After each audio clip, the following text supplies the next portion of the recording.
your question. We don't have the capacity to take answers audibly, so if you could just write your question, and that'll flow through to Hamish here on my right, and he'll feed the questions into the discussion today. I'd like to do a few welcomes before I press on. I've been looking at the attendee list, so we've got people here in the room and online, ranging from Townsville, Stanthorpe, Wollumbar, Surfers Paradise, Bundaberg, Maroochydore, Sunshine Coast, Rockhampton, one of our newest clubs in the state, the Varsity Boat Club from down on the Gold Coast. We've got Outback Rowing represented. We've got representatives, I think, from the Somerset Regional Council, from the Scenic Rim Regional Council, also online. So welcome to them. I'd like to acknowledge the BROs in the room and online. Great job that they do and the volunteers' time that they give us. I'd also like to specifically acknowledge some of our life members here today. We have Bob Alexander, Ray Ebbett, Peter Huggett and Jack Hutchinson, and a special mention to Jack Hutchinson and Hutchinson Builders for being our major sponsor to RQ. It's a really important contribution you're making to the sport, so thank you, Jack, and welcome. I'd like to also welcome, I think they're online, but representatives of Rowing Australia, so Sarah Cook, Mitch Collins and Alice Evans, and our board members here tonight. And what I'd also like to do is just quickly walk you through, before I hand over to Anthea, the way that, because she'll talk about our plan initially, the way that that's been developed. So back in, I think it was about March or April, we developed a strategic plan which took us through to 2032. And then shortly after that, we had the AGM, and there were a number of changes, a new chairman, new CEO with Anthea coming on board. And as part of that process, the board set up a series of working groups to sit under each of the pillars of the strategic plan. Now, one of the pillars is what we called infrastructure and capability, which was to enable the other elements of the plan to be developed and built upon. And we set up working groups for each of those. And under that working group, the representative from the board is me, and that's why I'm speaking tonight, and Anthea from RQ itself. But we've had three very important other members who have volunteered their time, and we've been greatly benefited from their experience, and that's Steve Wilson, AM, who's down here at the front, Tex Morton, down here at the front as well, who I just saw walk in, hey Tex, and Rob Cavalucci, who I don't think's here this evening, but a great assistance. All of them have brought different skills to the table, and I can say they're all very passionate about rowing and very passionate about us getting the right infrastructure. So personally, I'd like to thank all of Steve, Tex, and Rob and Anthea for the contributions made so far. We've still got a long way to go. So thank you very much. But as you can see, we've reported to the board, but also we've developed the plan having consideration of what the strategic plan is trying to do. So without further ado, I'll ask Anthea to step forward and to talk about the infrastructure plan. Thank you.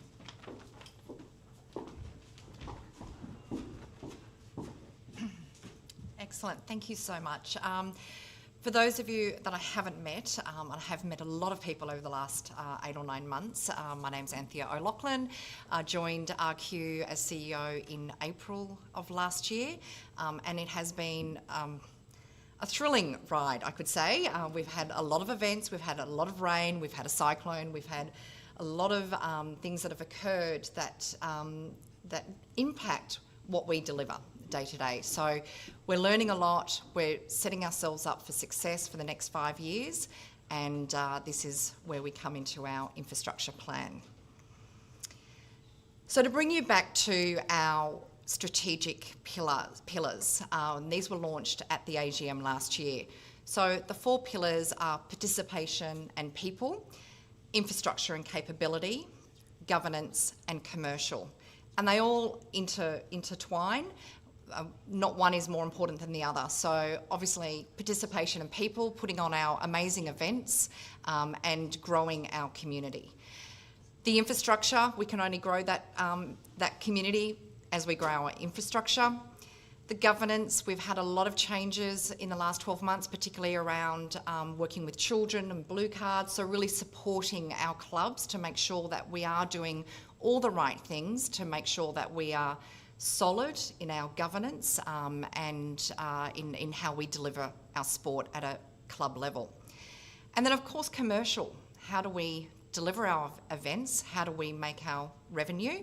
Events are getting more expensive, boats are getting more expensive, clubs are getting more expensive to run. So really looking at new areas of revenue that can feed back into our clubs and our schools and keep our sport thriving. So just to paint the picture of where we are in Queensland. So in 2024, we had 5,995 members. That's across 71 clubs. And as you can see, 78% of that in southeast Queensland, but a solid 11% in central and north Queensland together. More than just over half of that is through our schools. So our juniors are so important to the development of our sport. The growth is with our juniors, and we really need to look at how we support those juniors entering our sport and grow, and what we can provide them to make sure that we keep growing. We're the second largest state for rowing in Australia. We're just behind Victoria. So we are very strong, and with more and more people moving to Queensland, we know we're going to get bigger. So our infrastructure plan, our priorities. We have 4 priorities for our infrastructure plan. So invest, grow, optimise and sustain. So investing, we have some great courses that sadly need repair, or we need to build new courses, hence why we're here today. We want to grow. We're really looking to expand the reach of rowing. So growing that through our regional communities, new entry points, community hubs, so not just a school, but maybe a community where multiple schools or clubs can use that one facility. How do we optimise and maximise that infrastructure that we have in Queensland? And then, of course, we have to sustain it. So if we look at priority 1, investing and bringing existing assets to a national standard, we have 3 key areas that we're looking to focus on over the next 5 years. The first one is to develop a permanently buoyed course in North Queensland, complete with starting and finishing infrastructure. We have a great rowing community in Townsville and Cairns, North Queensland. And so to give them the infrastructure that we have in southeast Queensland is a given. We want to expand our sport in North Queensland and see those clubs and those schools benefit from really solid infrastructure. We're looking to develop a FISA-compliant flatwater racing course in central Queensland. We've been working very closely with Rockhampton Fitzroy Rowing Club and the schools and the Rockhampton Council in re-establishing the course that was washed away in 2024. But to prepare central Queensland, and including Bundaberg, we need to upgrade some of those facilities. So Bundaberg, I think the last time it was upgraded was 20 years ago. So we really need to lift up our central Queensland region to ensure that our participants and our members have a great place to go and train. And of course, in southeast Queensland, what can I say? We are looking for a FISA-compliant flatwater racing course that we can hold national and even international events. Priority 2, grow, greater access for new entrants. There's some really exciting sports occurring with the coastal rowing and also indoor rowing. So we're looking to see how we can bring those sports to our regions and to our clubs and schools. So look how we can develop that network of integrated community facilities. We've seen some great examples in Australia, and I'll use the Red Shed in Canberra. Many of you might know that. How a community shed can be provided, and that's something that we think could work very well in Queensland. We'd love to see a community shed in southeast Queensland, central Queensland and north Queensland. Last year, we took possession of 7 new coastal rowing boats. Thank you to the Queensland Government for supporting that. We've taken them up the breadth of Queensland and introducing that sport of coastal rowing to our clubs and schools, and with thanks to Outback Rowing and Vikings for helping support that, particularly Murray Stewart, who has bought those boats. He's run Learn to Row classes and really embracing, and we've seen immediate results with one of our rowers from the Rockhampton region going to the Youth Commonwealth Games and winning gold. And then we have the safer glide path to the experience of rowing. We'd love to see more indoor rowing. We'd love to see where it could integrate with gyms and other sports. I'd love to see a challenge with the Broncos on an indoor rowing. We could have some really exciting competitions. So it's not just about on the water, it's about what we can do off the water as well. And our third priority, so optimising, making better use of our footprint through collaboration. And this is where we come in with our clubs and our schools, and we partner together. So we really want to look at the sharing of infrastructure and coaching resources. We don't want any clubs to stand alone. We're looking to partner, how we can work together and improve our sport. How can we enable boats and equipment to be fully utilised? We all know that some clubs might have resources that might not get used. So how can we share that for the benefit of our community? How can we use technology to improve rostering systems for equipment and coaches? And how can we generate savings to reduce those overheads? It's an expensive sport. Things are only getting more expensive. So how can we work together to realise those savings? Our fourth priority is a centralised infrastructure funding. So there's many grants that are available, and we all go and do our grants, and some are successful, some might not be successful. But how can we work together to pull that together and apply for those big ticket grants? I think that's something that we should be able to very easily work on, and then the realisation of that grant is to the benefit of our clubs. So to summarise, the infrastructure is so vital in how we grow our sport, how we unlock the accessibility and enable the growth in participation. I want to see more moments like this. We lag behind the rest of the country. We're the only state without a regatta venue capable of hosting a national or international championship. We all know we're preparing to travel down to Tasmania or over to Perth for the Masters later this year. And then again next year, Nationals will be in Perth. We really want to see the ability to host this in Queensland. We have the best weather, we have the best environment, we are the best state to host a national event.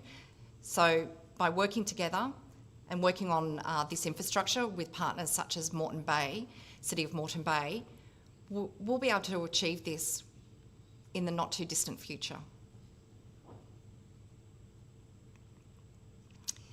Just a reminder about guidelines in terms of if you do have Q&A, if you're at home, if you do put that Q&A question in, Hamish is going to be monitoring that, and then when we get to, after the City of Moreton Bay, we get to question time, we'll make sure that your questions are heard. If we see similar questions, we might sort of roll that into one question, but please, we welcome those questions. You can start popping them in now, and we'll get to that in our Q&A in a few minutes. And just finally, now that we're, just an ad for your viewing. Now that we're all fired up, we're proud to be Queensland. How would you like to have the most beautiful number plates on your car? 2032 row. Scan the QR code. There's pamphlets on your chairs. Scan the QR code. These will be drawn on the 30th of April. But what a way to show the pride in Queensland. I'd like to welcome Andrew Roach to the stage. We've been working very closely with Andrew over the last 6 or 8 months. Andrew's the General Manager of Commercial Projects at City of Moreton Bay, and passionately enthusiastic about what we can achieve here. Thank you. There you go.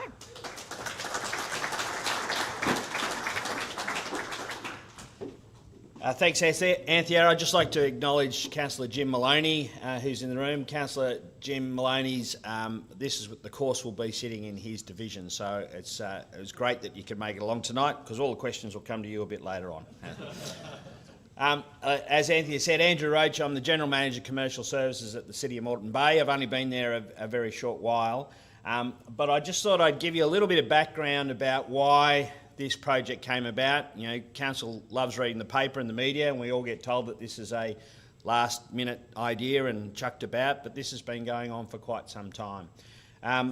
Where this actually started was I was given this task, I think just after the Christopher government was elected, where we were all given an opportunity to submit to the 100-day review. So in the 100-day review, Council actually put in, as part of its Moreton Bay Central development, a development of an international regatta. And so we had two options in that 100-day review, which was Lake Quongbar and the site that we're about to show you. So not long after we put that together, we had a knock on the door and we had Rowing Queensland turn up and want to come and meet with the Mayor. And so we sat in the chambers and they asked if we could be involved in their infrastructure plan. So that's how it came about. So we looked at their first request, which was Lake Quongbar, but the council decided that it was probably best for us, given the money that we would need to invest, to really bring it back to the city of Moreton Bay Central. So Moreton Bay Central, for everybody who's been in southeast Queensland for a while, is the old Petrie Mill site that council acquired about 15 years ago. So we're spending a lot of money there, and so just to help, I'm going to run through a couple of things that is why this whole thing came about. But I suppose the key to this message that we want to get across to you tonight is that the City of Moreton Bay wants to build the best facility in the world. That's our target, and that's what we're about to try and do.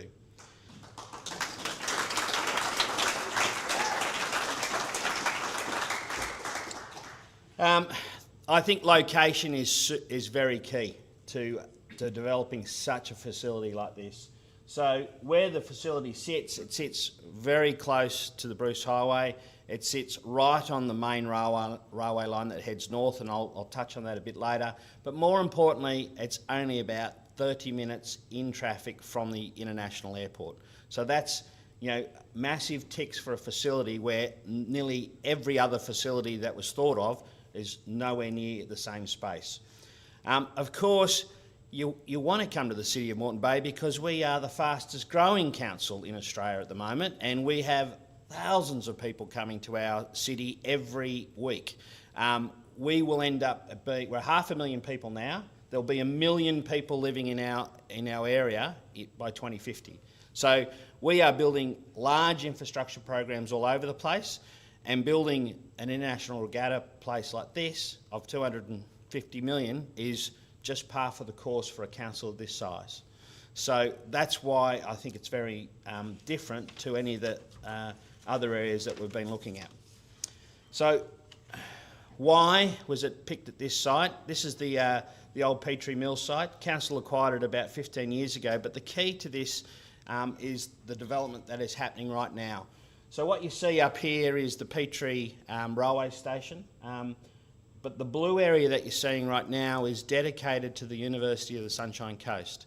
So right now, there's about 5,000 students that attend this site already, and it's going to grow to 16,000 students within 10 years.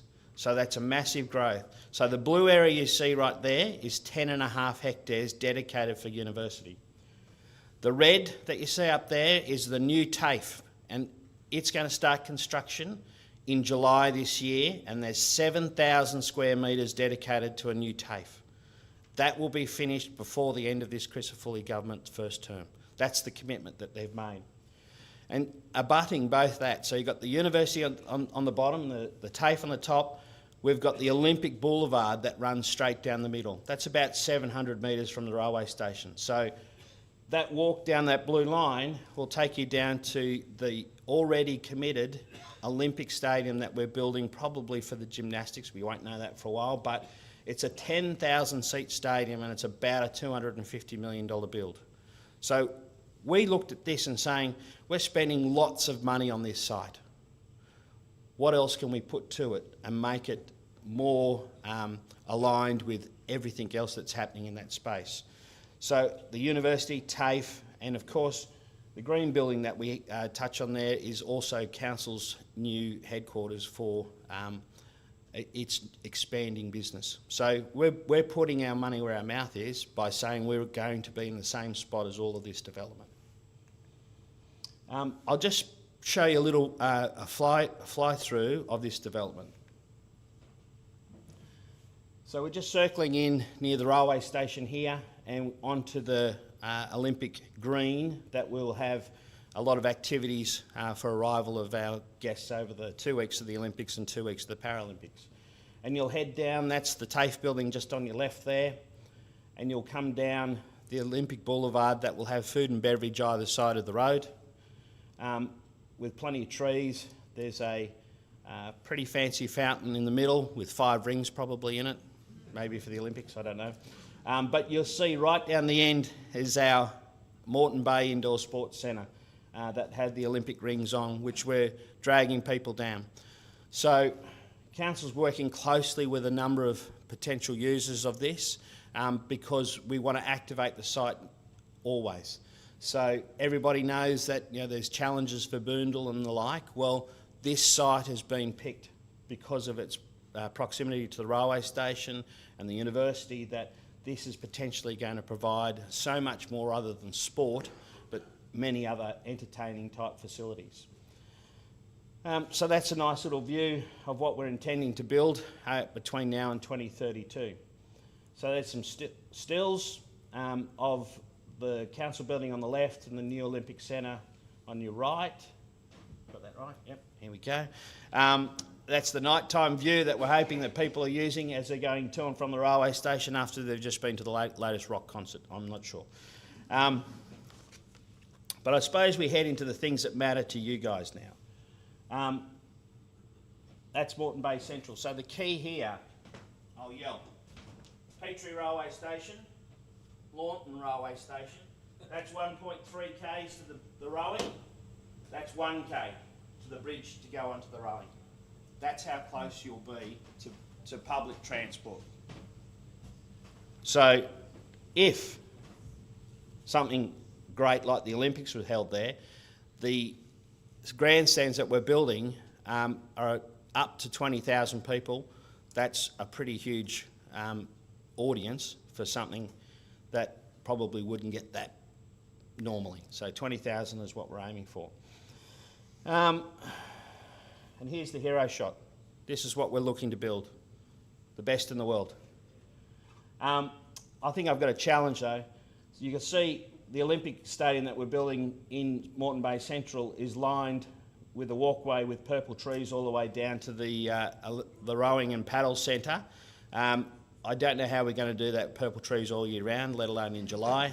So I've got some volunteers coming in to paint the trees for us so that they're purple all year round and everyone knows their way from the railway station down to the rowing.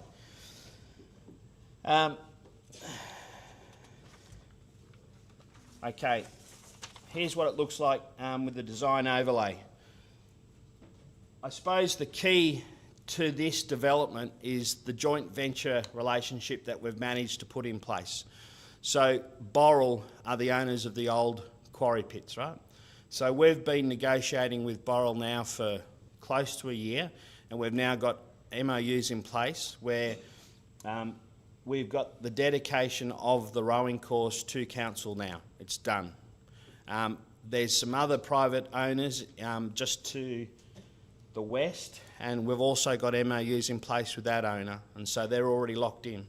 So the idea is that the rowing course, the lakes, is dedicated to council now through MOUs. It's locked up. But the key and the difference to this development is the development of a residential area, and we'll show you when we get to the overlay plans, but that's this area here. And we've created a space here that says there's beaches here and here, there's community facilities of a lake house, there's playing fields down here, but most importantly, there's about up to 850 townhouses that we're building in this development here. And on the water's edge, there'll be 4 high rises, and we're not talking massive, we're talking probably 5, 6 stories, right here on the water's edge. Why? Because with our joint venture partner that we've been working with, Boral, they were partners in the Sydney development. And we all know how great Sydney is. Everyone has been to Sydney and they love it, but there's some things missing. There's not that after coffee or restaurants or people living there or activation of the site. So we've learnt from Boral. Boral has said, if you're going to do this, we need to build this. And so we're in from the beginning. We want to make this work by putting the residential component in there, but more importantly, live, work, play. We want the whole thing that's put into that space. So that's what we're looking for. So Council's spent an awful lot of money to date on our due diligence to make sure this can work. So we've worked very closely with Rowing Queensland. I have to say, without their help, and I suppose one guy in particular loves sending emails to me, we've got a lot of technical support throughout this whole process. See, I didn't even have to say it was you, Tex, but everyone knew. It was great. But so we've worked on the general Olympic course layout. We've done the technical attributes of the course. And we've done, we've worked with some historic knowledge as well to make sure that whatever we do, we're building the best we possibly can. We've engaged companies such as Urbis. They've done all of the pretty pictures that you've seen, but they've done an awful lot of coordination for us. And we've brought in engineering firms of Bourne Engineering who've done all of the surveying, and RLB have done all the costing. And we did this because we knew once we came out publicly that there'd be plenty of questions. They'd be saying, oh, you've just come up with another idea, how much is this really going to cost? Well, we've costed it. We've sat down and we've done the work. Why? Because I wouldn't have got Boral to the table to be convinced that this is a worthwhile joint venture between us. They wanted to see that, and they had to take proper numbers to their board before they would make any sorts of decisions. So that's what we've been doing, quietly in the background, making sure that everything that we put together stacks up, because if we were going to step outside, we wanted to make sure that we were on solid ground and that we could convince people that this was a thing to put their support behind. Now, thanks to Tex, he's helped us with this technical stuff, and I throw it out to you right now. I'm pretty sure you'll know, but I'm not a rower, okay? I'm built for the front row of a scrum, and that's what I spent most of my time doing, so I don't have a clue about rowing, but I've got plenty of people that can tell me what to do. My skill, and the skill of my team, is we've built assets all over Australia.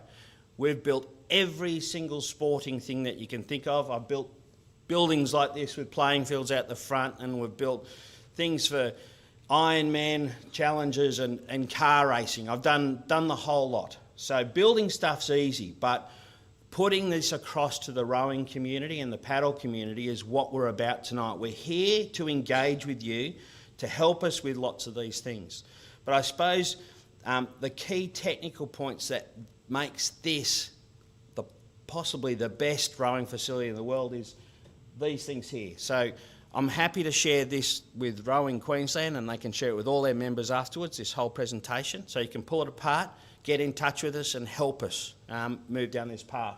But we've considered things like transport and the overlay, the athlete experience. I don't know if anyone's been picking up on that recently, but that's the conversations that are coming, right?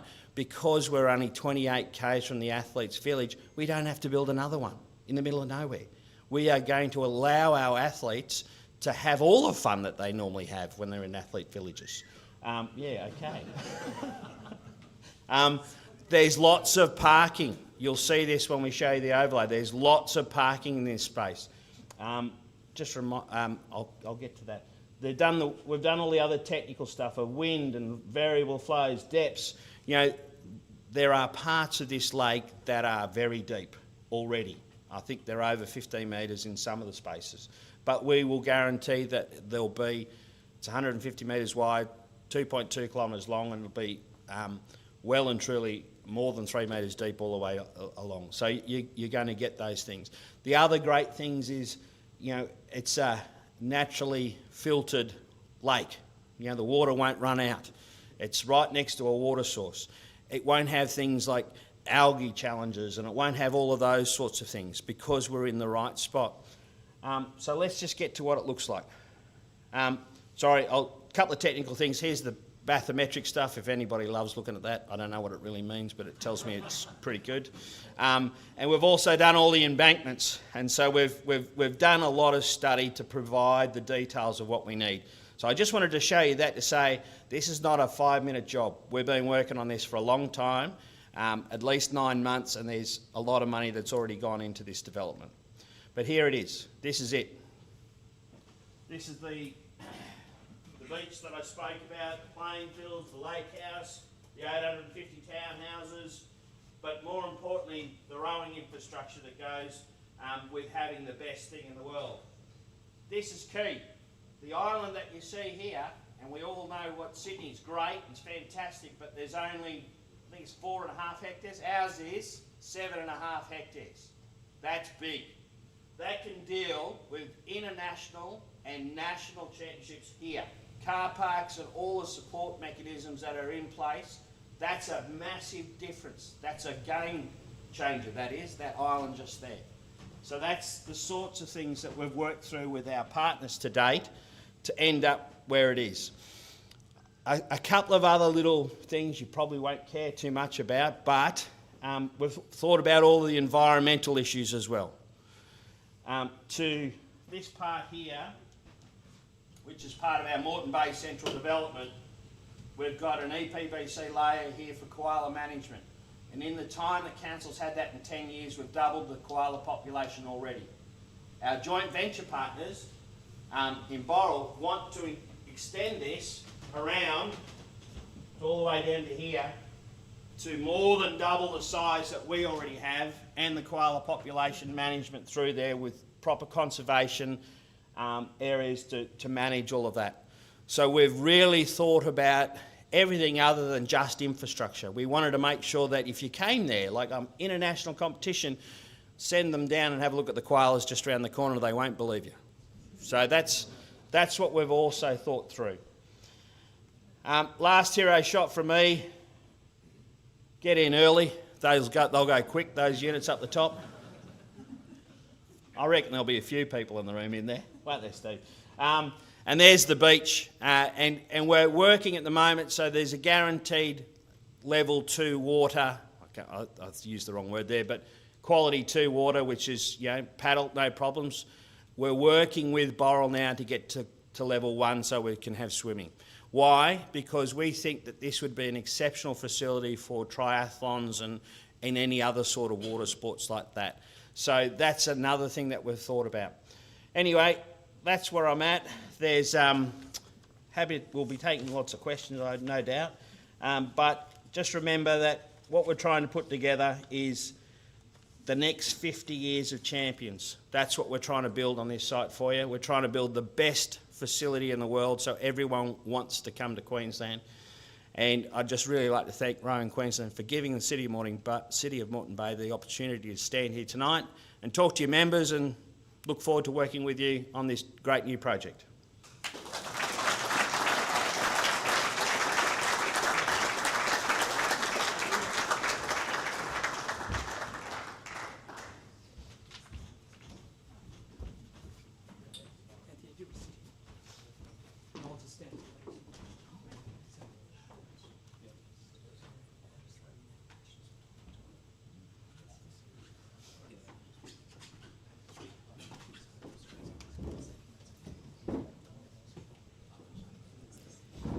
So, ladies and gentlemen, both in the room and online, whilst Anthea's getting ready there, just a way to give everyone a chance to ask questions. Just going to take one from in the room and then one online through Hamish.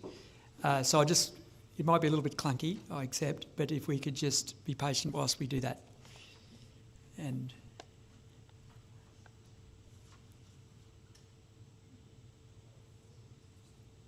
we've lost Anthea. Okay.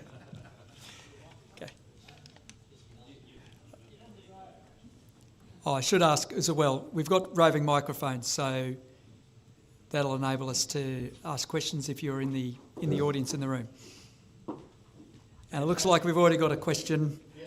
Just okay, go. Okay, fantastic project.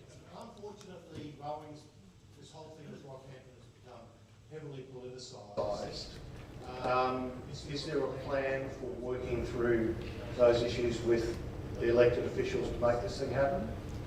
At the moment, the nominated course for Queensland is Rockhampton by the state government. I think you've heard their statements about that.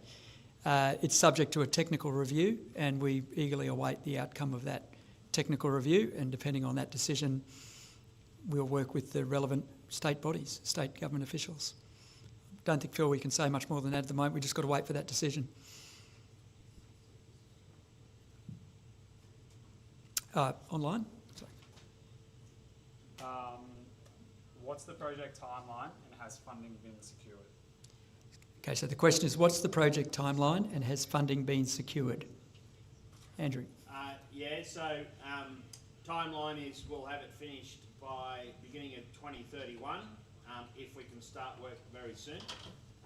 But funding, it is dependent on whether or not they can make decisions on outcomes of where it will be. That will help either way. It's more likely if it is the Olympic venue. Thanks, mate. It's more likely if it is the Olympic venue for funding to fall straight through, but we'll probably have to sit down and work out other plans. But the most important thing I suppose we can deliver is that the council has nominated in its documentation that we are in for this, and we're committing ourselves to 10 million for this site. And it's also a joint venture with Boral, and they're also committing to this site. So there is definitely funding secured, but it would be better if it was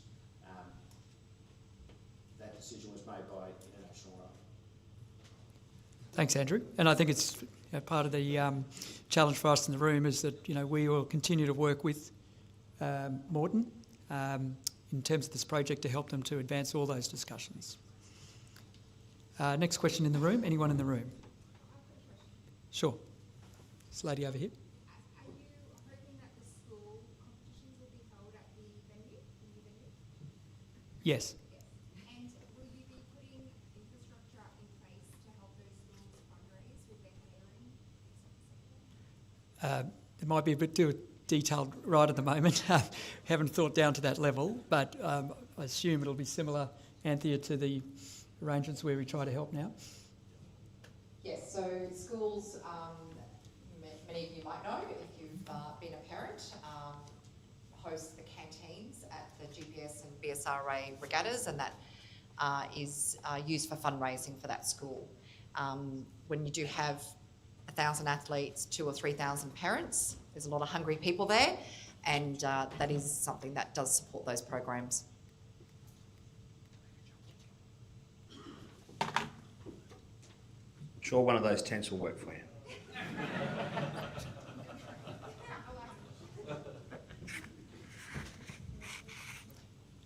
Just online Sorry, question. just a quick one.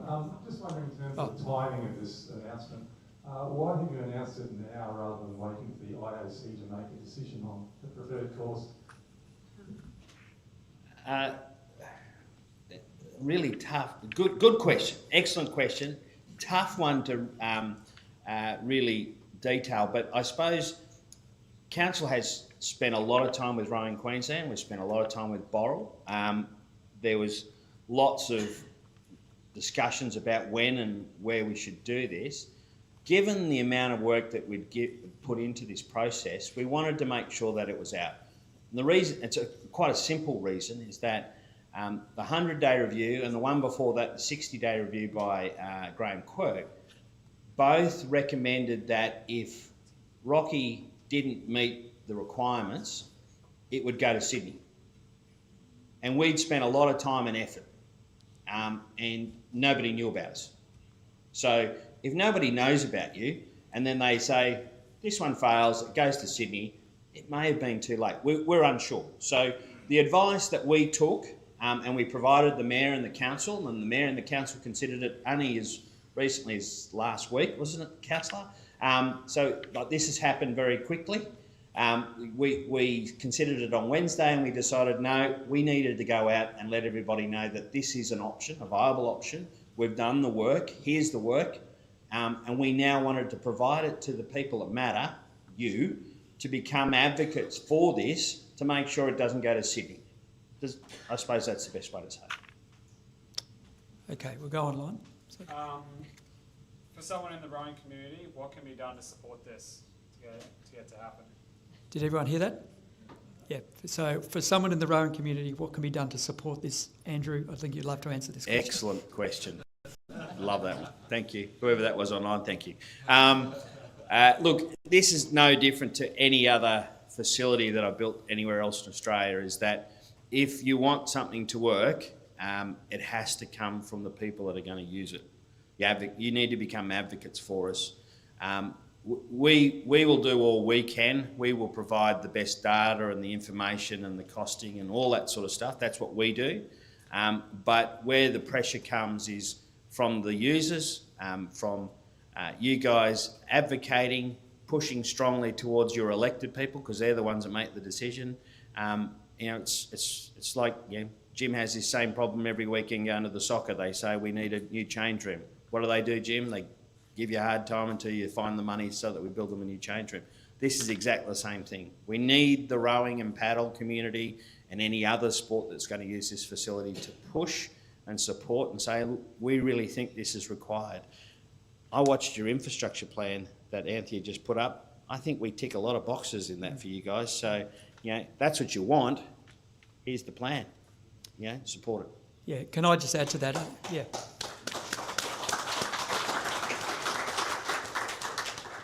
Can I just add to that? The one area that we may slightly vary upon, Andrew, is that we just want this permanent home of rowing in southeast Queensland, and acknowledging the other members on the call from other areas of the state, and we want infrastructure in those locations too.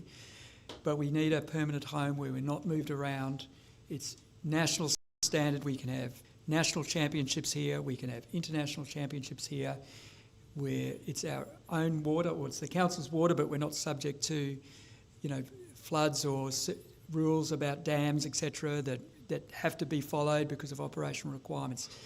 We want this, in either way the decision comes out, for the next 50 years for our sport. So we're going to continue to advocate and talk to both Boral and to the City of Moreton Bay about that, no matter what the decision, and to see what we can do to help them. So, next question. Speak loudly. Yeah, sure. So one to Andrew, I guess, with your experience. There's a mic here. Sorry.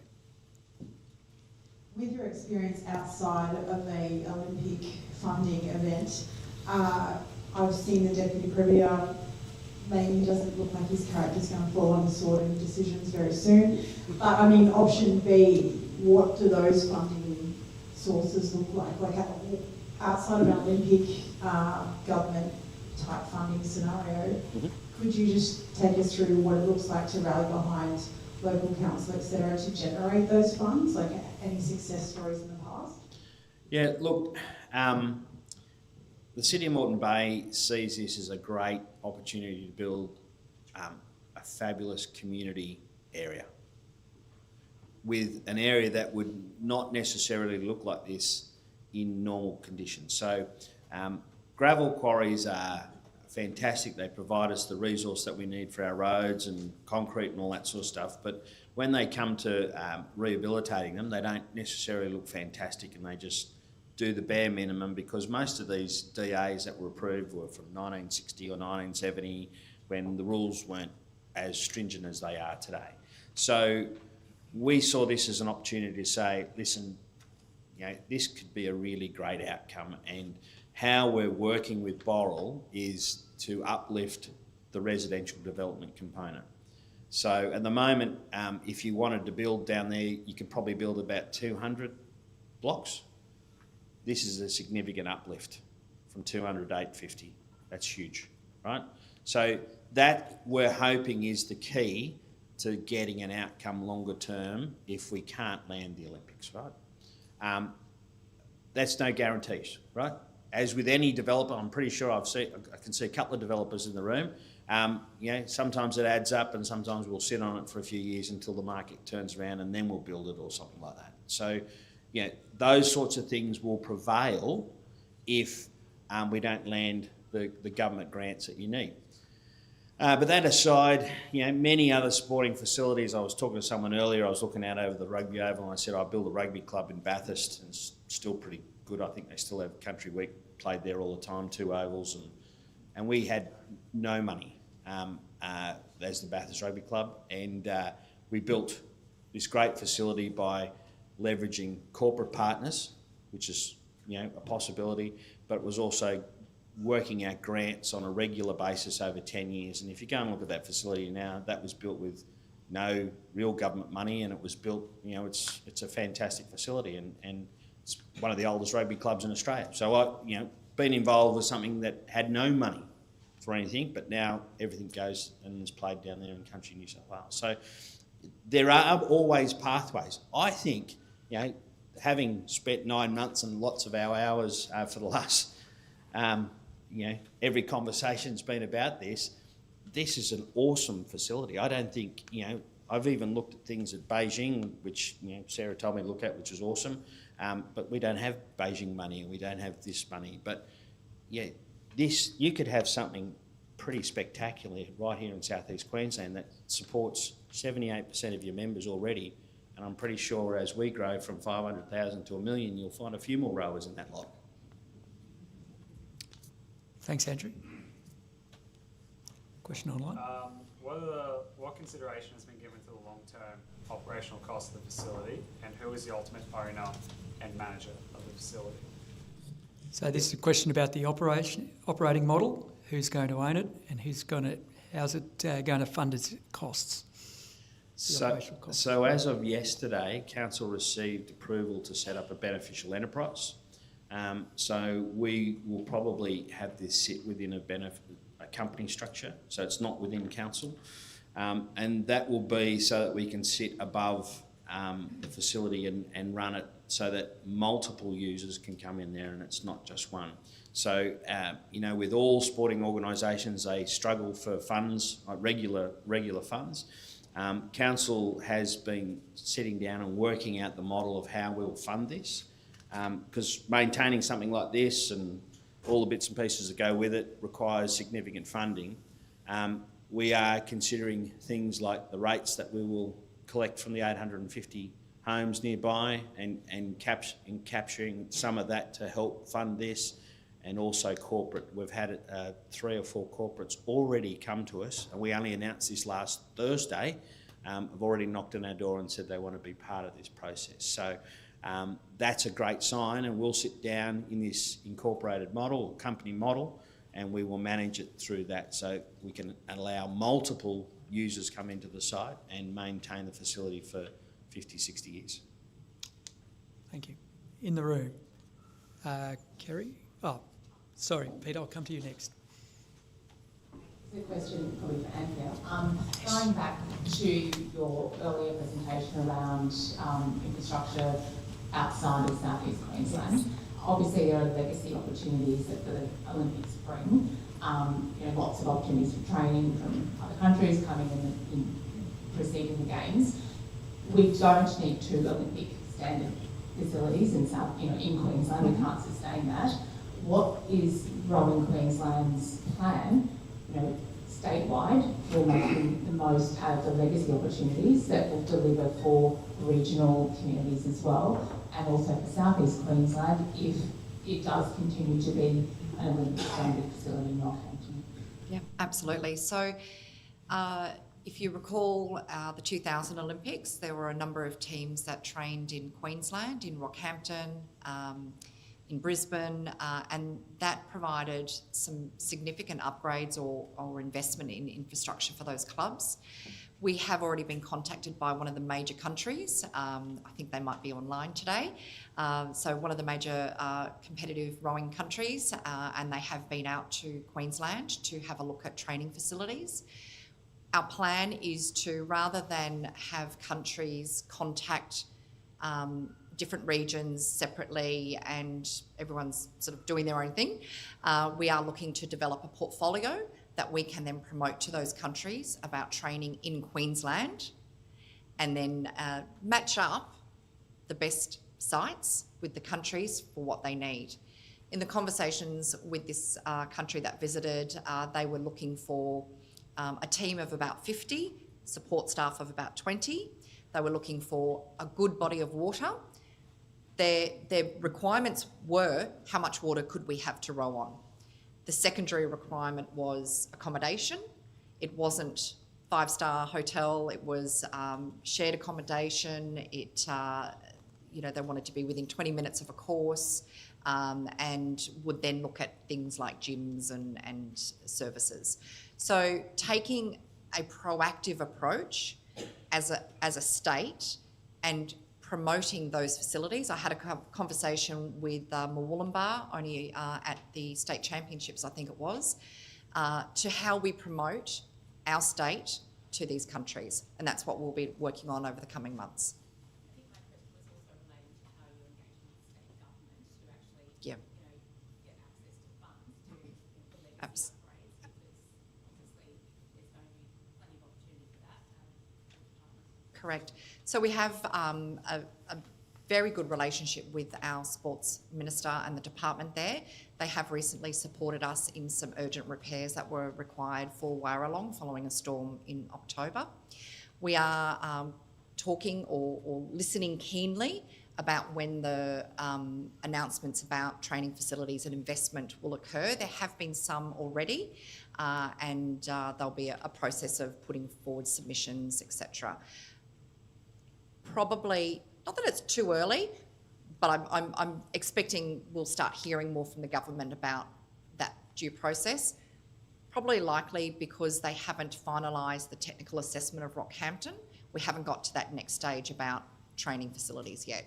But I think it's coming very soon, and that's why we are looking to make sure that we're ready and look at those infrastructures that we have, what upgrades might be required, where countries could go. We want as many as possible in Queensland.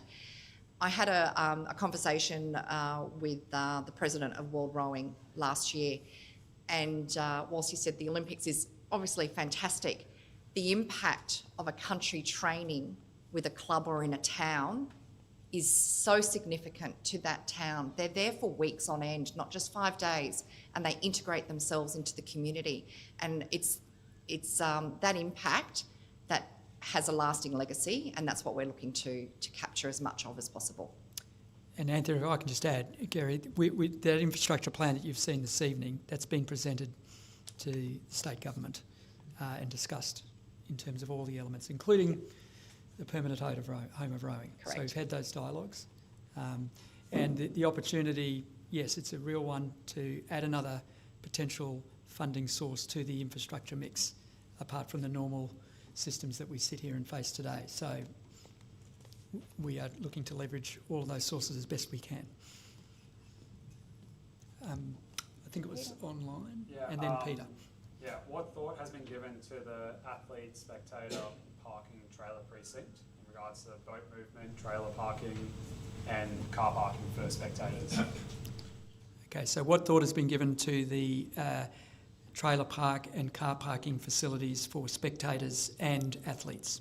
And like movement of boats. And around movement the of boats. Considerable. I'm not a technical expert on this one, but the team that have been sitting down, that's why the island is 7.5 hectares. It's taking to cater for up to 5,000 rowers for an event. So that's what we've built the facility for.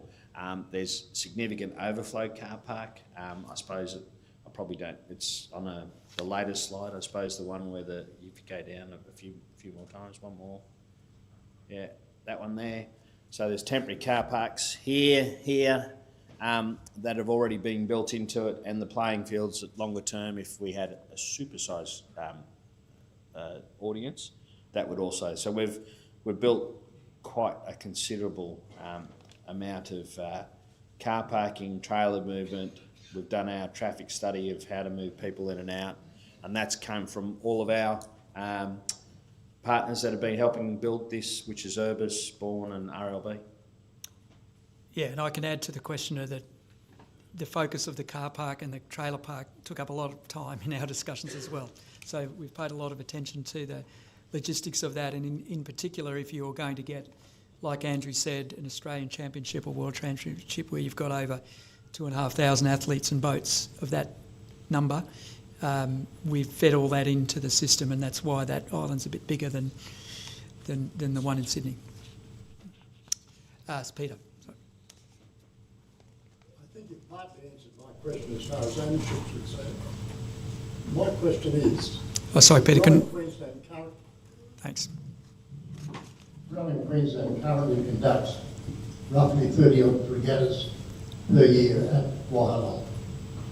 From those 30 regattas, they get considerable income for the rental of the course plus all the auxiliary equipment to go with it.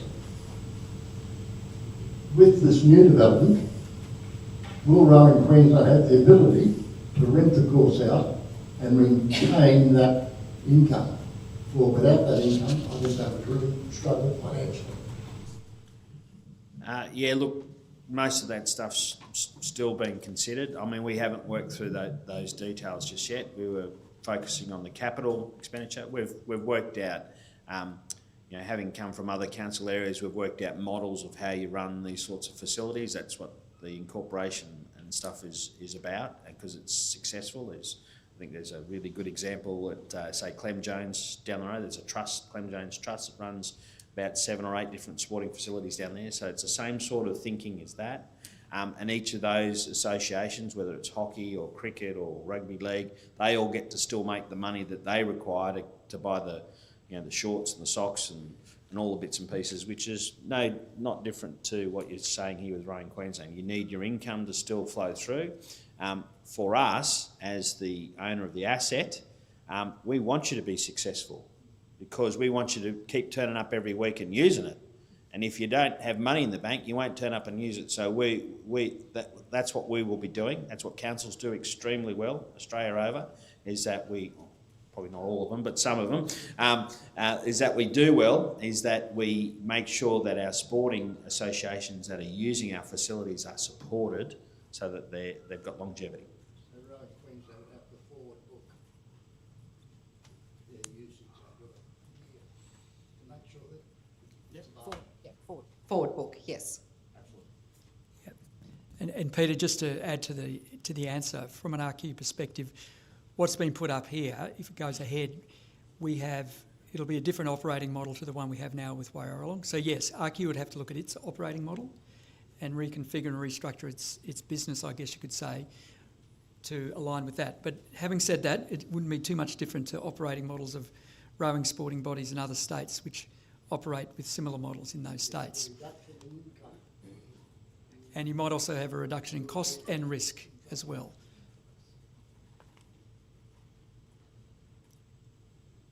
Of course, that'll all have to be mapped out. So, question online? Yeah. Will this still happen if it's not designated as an Olympic venue? Will it still happen if this is not designated as an Olympic venue? Kind of touched on that earlier, but look, you know, we are pushing quite hard for it, you know, for lots of reasons. We would love for that to be there because you'll get the ultimate up front. But if it wasn't to be the case, then we'd have to go back with our joint venture partners and work through that. But like I said earlier, Council thinks this would be is a tremendous community facility longer term. It might just not have all the bells and whistles, but that sort of stuff we need to address once we know what's going on. Okay. Some questions right up the back. Claire. I've seen you, Grip. Hello. Whoever's been, like Rowing Queensland Board and other people involved in this project, congratulations. This is really exciting. And well done. Hope you push through and get the government on side. Thank you. I just wanted, you mentioned Clem Jones. That was Perry Park, was it? Were you talking about the Clem Jones? No, it's not good. No, it's, you know what the swimming pool is and... Oh, right. Yeah, so that's actually a trust that sits over all of those associations. Oh, yeah, no worries. And the other thing I wanted to talk about was Nudgy was looking at putting a drone shed up on the old Petrie Mill site. And one of the reasons why they knocked it back was they didn't have the keys to the site. So they wanted to make sure they could open the shed and close the shed when they wanted to. So that was important that they end up buying their own site further down the river. And I noticed there's apartments halfway up the course, so I hope there's no problem with wind. Again, I'm not an expert on wind, but we have had the experts look at it. I think it's predominantly southeast. And they did say in my notes that predominantly southeast, which means world records. Is that right? I don't know. But yeah, no, it has been done, and if you chat to the technical blokes at the front, they'll be able to help you. Online? I can see Rachel and I can see Brett back online. Has a consideration been given to use the river adjacent to the course for longer training rows and access for crews that want to maybe boat while they're at competition there or under a training camp? Yep, definitely. It's a 10k row, I believe. Is that right, Tex? There and back. 5 down, 5 back. So 10k's. Just go across there, just lift it over. I think it's about 50 metres. We measured it, Tex, is that about right? They've got to carry the boat about 50 metres, plonk it on the other side, and away they go. 5k's down, 5k's back. And the other thing you've got to remember is its proximity to Lake Wongbar as well. So it's only about 5k's away. So it's not far. So there's not many rowing venues like this. So a loop, what's that, 4k's to go around that lake. And then you've got 10k's in the river, and not that far away is Lake Quongbar. And I don't know how big that is, but you can row all day, it's a dam. Yes. This is a question for Anthea. Thank you. Congratulations, Rowing Queensland. I just think this is fabulous. I'm so thankful for all the work that you've obviously all done on this and all the partners and stakeholders that you've brought together. But just to go to an earlier question about legacy, from the 1956 Games, pretty much every regional town in Australia ended up with a 50-metre swimming pool. And it was a really significant thing, something that obviously inspired the nation and has created some of the champions that we've got today that Queensland are also, leveraging. So, despite this fabulous project, what legacy can we negotiate? I mean, I can think of in Brisbane, we need, and I'm just pulling your number out because I'm greedy, about 6 more clubs along the river. And you can get people that are excited about building those types of things, but getting the land allotment and getting the permits and things like that are the really tricky and the onerous process. Is there something that could be negotiated that creates the same sort of thing as the 1956 Olympics? Because I do know that after 2000, there was a sense that the legacy from the 2000 Games was more or less the infrastructure within Sydney and not beyond. And I can see that this is something that's, really needed here, especially, there was a comment earlier about the schools. The schools don't have enough facilities to develop the athletes that we can see. Absolutely. So probably coming back to our very first priority about building and developing facilities. There's opportunities certainly for community-style sheds that might house a number of schools or clubs. We do know that a number of our clubs are stretched for space and schools are stretched for space. I think Grammar had 228 rowers in their squad this year. So we know that space is tight. And that's definitely part of our priority, is to speak to councils, government, to look at where we can help stand up clubs. It might be leaning into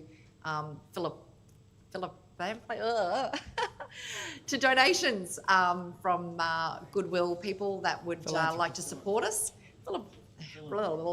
Thank you.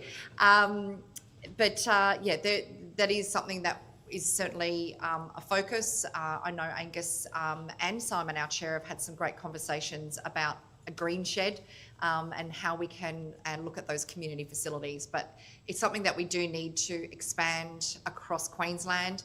There are schools, there's some great clubs that are doing this. Marucci, I know, is attracting new schools to the sport. Varsity went from varsity school to varsity rowing club. So looking to where we can attract more people, not just maybe one, the one specific school, but open it up to more public schools and smaller private schools as well. And that's where we'll get the growth is through our junior members. Yeah. So Rachel, just specifically, as talked about in the plan, what we'd like to do, there's a portfolio of things we're looking at. We haven't gone into deep detail, but there's obviously the improvement of the central key rowing regatta venues in North Queensland, Central Queensland and Southern Queensland.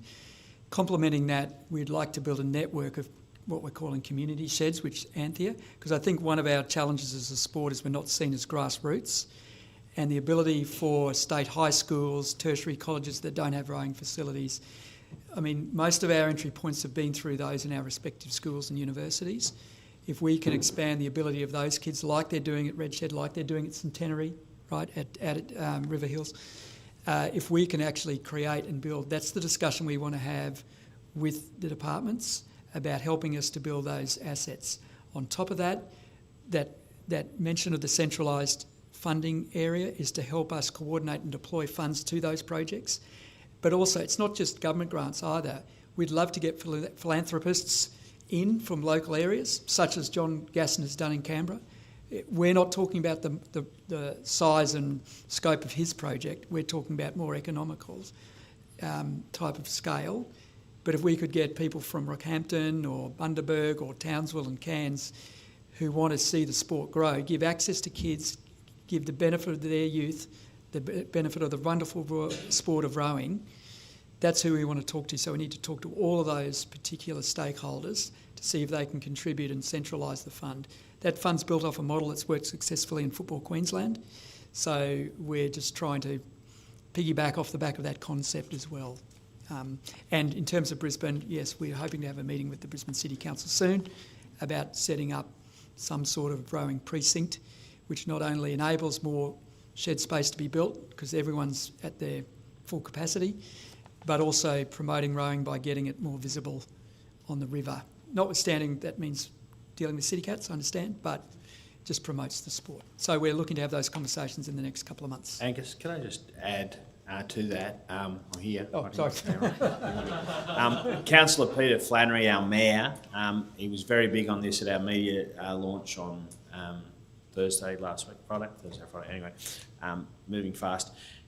Big on opening this facility up for a different, the public schools and more in our area. That's what it's all about. And he was very strong on that. He said he recognises where, rowing is strong now. He wants this facility, and why he's backing it, why the council's backing it, is to open up all of those new avenues for us to engage different avenues, and the public schools was big on his agenda.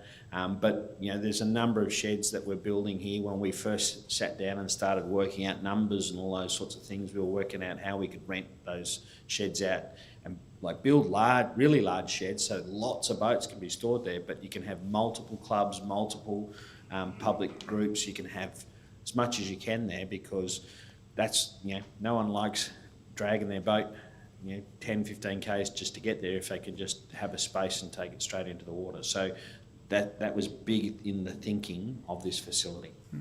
As a sport, we've got a lot of lazy assets, right?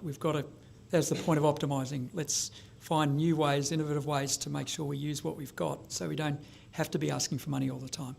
We've already got the assets, let's use them in a different way. Are the plans open for public comment for a period of time? We're happy to take comments all the time, and they're not open for a specific period, but I think they were published on Council's website recently, so we've been receiving multiple emails already providing some feedback, so yeah, happy to email Council. That's the City of Moreton Bay Council website. It is. Yep. Okay, Cribby. Sorry. Oh, sorry, someone's already got the mic. Somebody mentioned Ian before. I just noticed on there your warm-up lane on the southern side, there's only a very narrow strip in the middle. The other side, in the koala area, will have protection. But on the southern side, or I'm not sure that's south, there is no protection. Sydney has tree cover on both sides, although they did grow very high through the Olympics. But one side is going to be advantaged, the other side is not. So is there any way that central line, like this type of space, could be a little bit wider and you could put vegetation down through the middle? We did have that on one of our plans, didn't we? I'm not sure where we've landed, but yes, that was in one of the iterations. I think we're up to version 12 now. I'm pretty sure we've got 12 or 14 left in us before we build it, because there's, this is the whole point about chatting to you guys is getting that feedback through this process. But there will be, this warm-up side is also was 1,000 metres. I didn't mention that earlier. That's for paddle. That was the kayaking and stuff like that. So, and warm-up, warm-down, all those sorts of things. But yes, good point. We'll take that on notice. Thank you. And I'll add something. Over the course of the last 6 months, we have been talking regularly to Paddle Australia as well and bringing them along the journey. What have the discussions been with Boral or Seven Group as to funding or naming rights for the facility for the long term? So what have the discussions been about with Boral on the naming rights for the facility in the long term?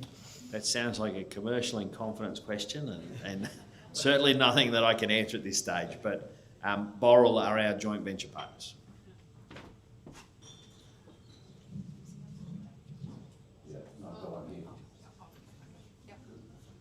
Like Rachel, I was going to say, what an extraordinary vision you've had for the course. I think one of the things that's really exciting about it is the mixed-use component, not just the course, but the residential, the commercial, the education, all within that precinct, with a dedicated barrage, with a water system, with a river running through it, lakes on either side, and a great big green spine. It's extraordinary.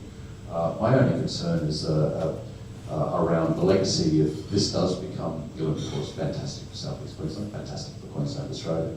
But if the course weren't rocky, in the first big rain, the course was going to head down the Fitzroy and end up on Great Cabell Island, where I thought we'd have our state titles. I was wondering how you can compete with that.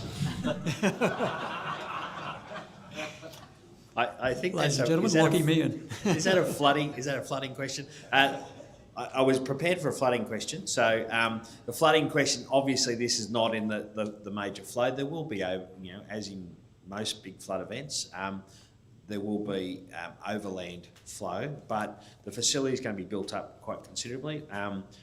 This area here is, I think it's 3.5 metres of fill, so that's quite considerable for the site and the embankments, etc. So I think it's about 2 metres.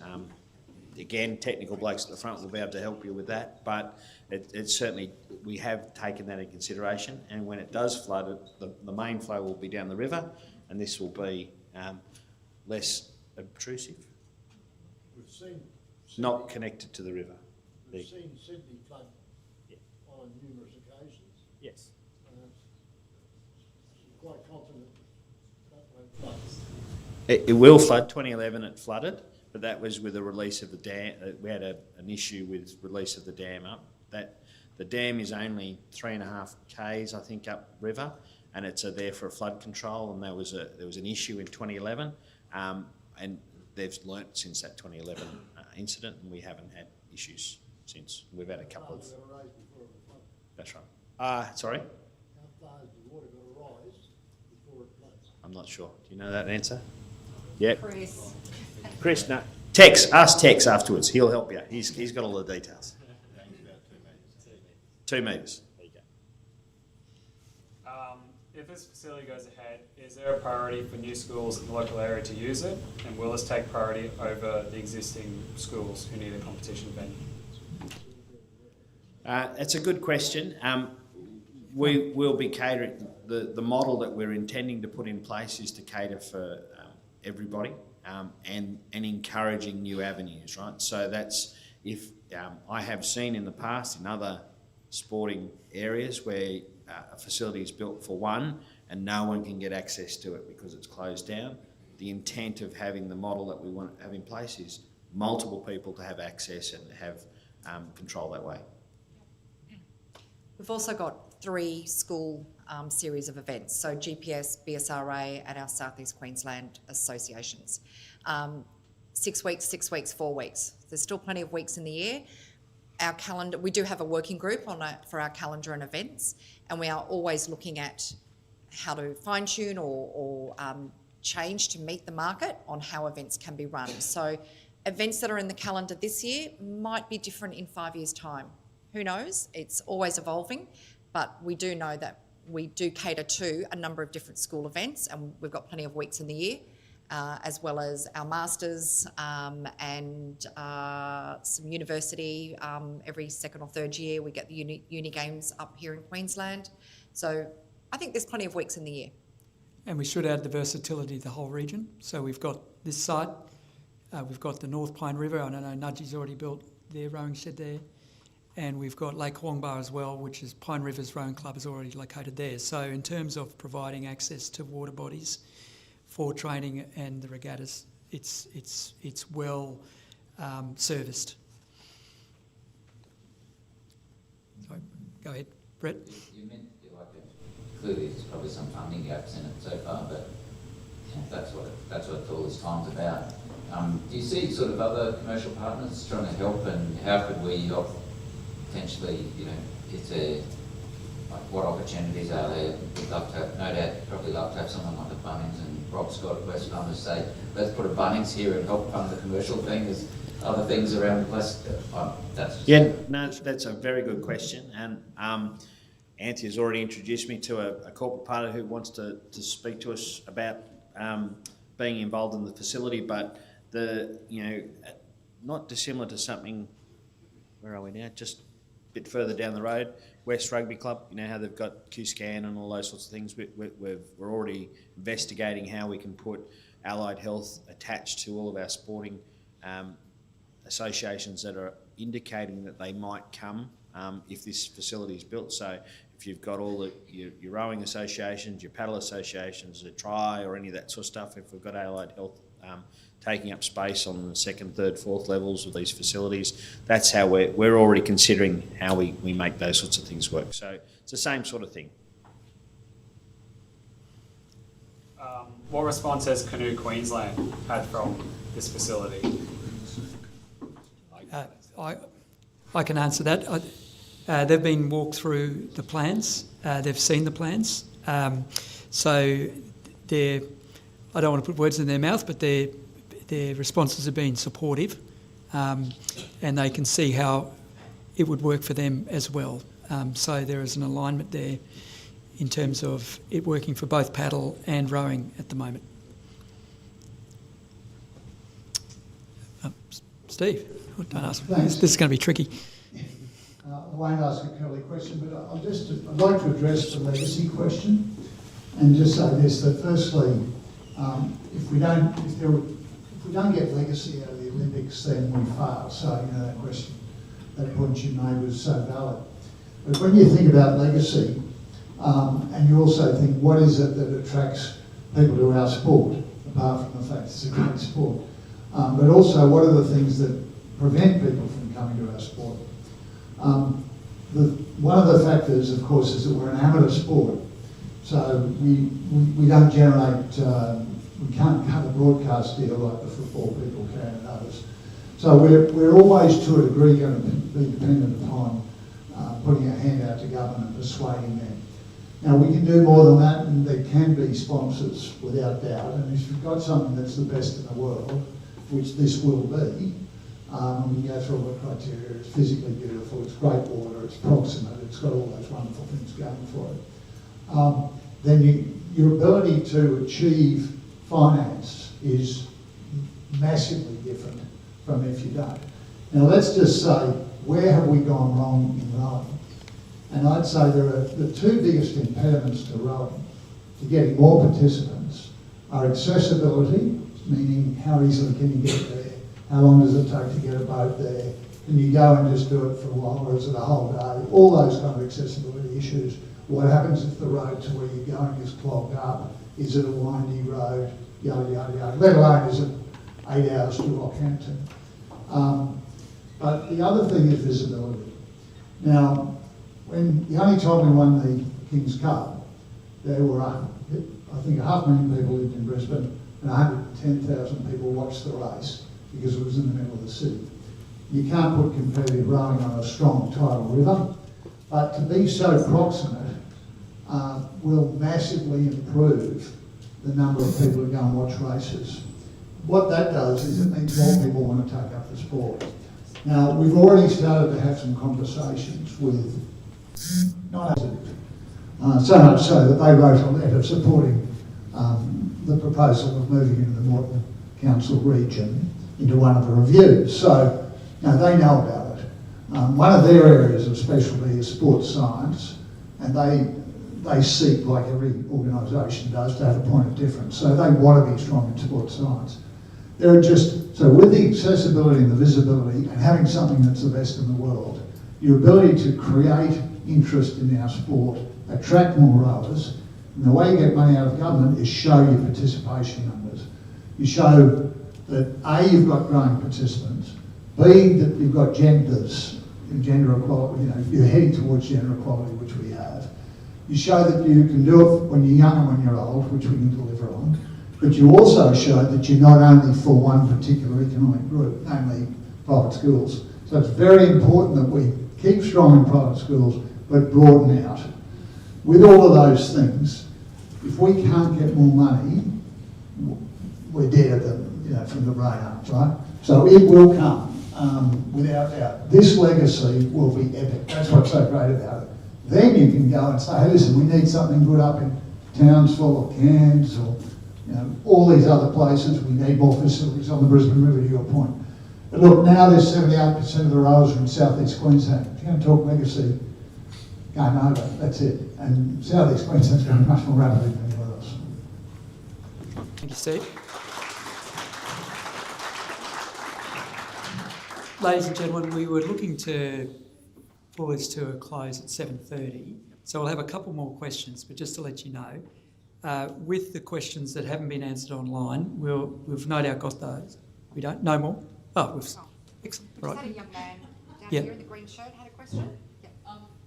Do you want to just wait for the microphone and we'll bring it around? Our future?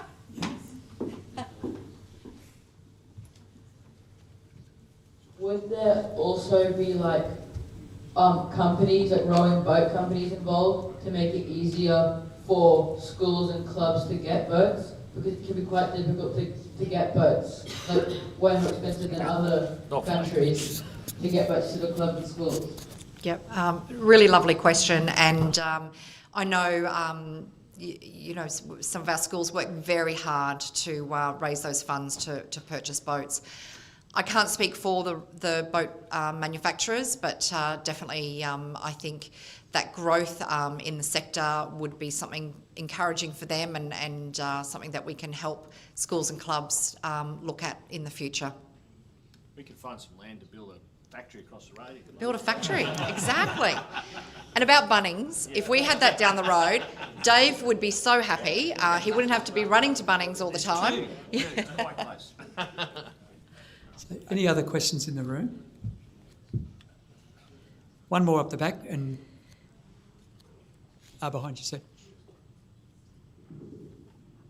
Specifically, when you say we need to support it, who do we actually target? Our state member, our federal member? Who is the best target to send an email to or lobby for this project?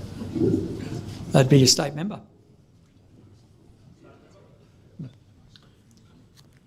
State member? State and federal member. State and federal, yes. State and federal members, state and federal funding. Yeah, that's right. And we should say there are discussions going on with the federal government as well. Sorry, forgot to mention that. Excellent. All right, ladies and gentlemen, I'll bring the meeting to a close. Some of us will be milling around afterwards. I don't know how long you can stay, Andrew, but if you have some more questions, please come to the front and we're happy to chat to them. I should also say, I think in my welcomes and acknowledgements, I'd like to also say thank you to the RQ board who are here tonight. And my apologies for not saying that earlier, but they've been very supportive. So the way we work is we bring decisions to the board who then consider, question us and then approve the next step. So we're working in lockstep with the board all the way and they've been very, very supportive. And I know Simon, Annette, Jane I've seen here, Jack's here. So thank you very much to the board as well. But most of all, thank you all for coming along tonight. Thank you for those online for your questions. And now we'll start the next phase of the work. And Oh, good. How are you?